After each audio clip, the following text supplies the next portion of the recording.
নমস্কার, সবাই কেমন আছেন? আশা করি সবাই খুব ভালো আছেন। আমিও খুব ভালো আছি। তো আজকে করছি কাঁঠাল দিয়ে সন্দেশ। খেয়েছেন? যদি না খেয়ে থাকেন অবশ্যই আমার পেজটাকে ফলো করুন আর ভিডিওটা পুরোটা দেখবেন। তো এখানে আমি 3 চামচ চালের গুঁড়ো, 3 চামচ ময়দা, 3 চামচ সুজি আর 2 চামচ চিনি নিয়ে নিলাম। পরিমাণ মতো নুনটাও দিয়ে দেব। তো এইগুলিকে আমি ভালো করে একটু মিক্সড করে নেব।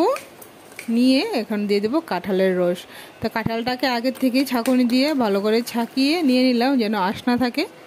তো ব্যাটারটা রেডি করে দিয়ে দিলাম দুধ সঙ্গে। এখন 10 মিনিট রেখে তারপর রেডি করছি।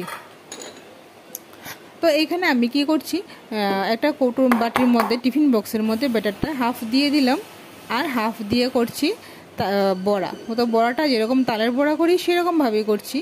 আর এইদিকে আমি দিয়ে দিলাম স্টিমে। তো স্টিম হতে হতে এদিক দিয়ে আমি বড়াটা করে নিচ্ছি। দুর্দান্ত হয় কিন্তু খেতে, যারা পাকা কাঁঠাল খেতে পছন্দ